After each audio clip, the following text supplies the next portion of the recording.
থাকিনি, এটি একটি জনসভায় রূপান্তরিত হয়েছে। এর জন্য আমি 7 নম্বর এবং 8 নম্বর ওয়ার্ডের নেতৃবৃন্দকে আন্তরিকভাবে ধন্যবাদ, অভিনন্দন জানাচ্ছি। আমার মনে কিছু প্রতিক্রিয়া বলবো, বক্তৃতা দিব না। আমার রাজনৈতিক জীবনের প্রায় 41 বছরের প্রথম ড্রাইভার করার এই মাঠে একটি সভা করার সুযোগ পেলাম আমি। আর এই সুযোগ তৈরি করার জন্য যারা জুলাই আন্দোলনে আত্মাহুতি দিয়েছে, শহীদ হয়েছে, রক্ত দিয়েছে, তাদের প্রতি গভীর শ্রদ্ধা জানাচ্ছি। তাদের অবদানের কারণে এই পরিবেশ সৃষ্টি হয়েছে। না হলে কোনো অবস্থাতে এত শান্তিপূর্ণভাবে, এত বিপুল পরিমাণ মা বোনের উপস্থিতিতে সভা করা কোনো অবস্থাতেই অতীতে সম্ভব ছিল না। আর এত দীর্ঘ সময় নিয়ে তো স্বাধীনতার মূল মন্ত্র ছিল মানুষের বাক স্বাধীনতা থাকবে, সবাই সবারই কথা বলবে এবং সিদ্ধান্ত নিবে জনগণ। কিন্তু এমন একটি ফেসিবাদী শাসনের আওতায় আমরা ছিলাম, কথা বলার তো স্বাধীনতা দূরের কথা, 3 জন মানুষ একসঙ্গে হতেও পারি নাই। আর আজকের সভা আরেকটি কারণে ব্যতিক্রম মনে করি আমি। আপনারা যারা জনসভায় যান, রাজনৈতিক নেতারাই বক্তৃতা দেয়। আমার এখানে অনেক বড় বড় নেতারা মঞ্চে বসে আছেন, পদধারী সবাই, কিন্তু যোগ্য নেতা এনারা সবাই। আপনারা লক্ষ্য করে দেখেন, আমরা কিন্তু কাউকে বক্তৃতা দিতে দেইনি এখানে। কার বক্তৃতা আমি শুনলাম? যাদের কথা শোনার আমার খুব জরুরি প্রয়োজন, যাদের জন্য আমি কাজ করব, তাদের কথা আমি এখানে শুনেছি। এখানে মা বোনদের কথা শুনেছি, এখানে কলেজের ছাত্রীর কথা আমি শুনেছি, এখানে হরিজন গোষ্ঠীর কথাও আমি শুনেছি, ব্যবসায়ীদের কথাও আমি শুনেছি। এই কথা শোনাটা আমার জন্য সবচেয়ে জরুরি ছিল। এই পরিবেশটা আমরা সৃষ্টি করে দিয়েছি। আমার একজন নেতাও দাবি করে নাই যে আমার নাম কেন বলা হলো না এখানে। আমার একজন নেতা বলে নাই যে আমাকে কেন বক্তৃতা দিতে দেওয়া হলো না। আগের রাজনৈতিক দলের নেতারা যদি এই কাজ করতো তাহলে মঞ্চ ভেঙে চুরে বাড়ি নিয়ে যেত। দলের নাম নাই বললাম, আপনারা বুঝতেই পারেন। এইটি হলো সুশৃঙ্খল।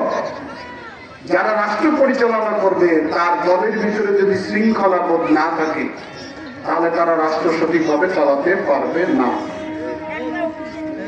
সামনে নির্বাচন, মানুষের ভিতরে নানান আকাঙ্ক্ষা, নানান দাবি, নানান চাহিদা, সেগুলো যদি প্রার্থী না শোনে আর ওনার কথাই যদি উনি শুধু বলে যায়, তাহলে তো তার ভবিষ্যৎ পরিকল্পনা সে তৈরি করতে পারবে না।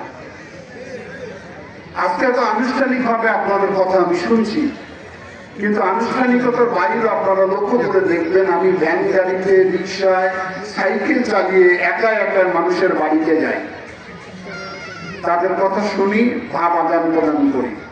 তাহলে সুবিধা হয় কি, ওই ব্যক্তির, ওই সমাজের, ওই গোষ্ঠীর, ওই পাড়ার, ওই মহল্লার সমাজ জিনিসটা আমার শোনা সম্ভব হয়। এখানে আমাদের এই বোন তাহানা যে দাবি করলো যে এই ঝাড়ুপট্টি, তার মনে কত আবেগ, কত কষ্ট ছিল, সেই কষ্টটা লালন করছে যুগ যুগ ধরে। এমন একটা ট্রেকিং দেওয়া ছিল যে কোনো ভদ্র মানুষ ওখানে যাবে না। সমাজের তো পেশা তো কোনো অসম্মানের নয়। কখন হয়তো ঝাড়ুদারে থাকতেন, এখন হয়তো বা থাকেন। আমি মনে করি পেশা দিয়ে মানুষকে সম্মান করা ঠিক হবে না। পেশা প্রত্যেকটি মানুষের সৎ পেশা হলেই সেটা সম্মানের পেশা হবে। সে ভ্যান গাড়ি চালক হতে পারে, সে দোকানের কর্মচারী হতে পারে, সে ঝাড়ুদার হতে পারে, সে পরিচ্ছন্ন কর্মী হতে পারে।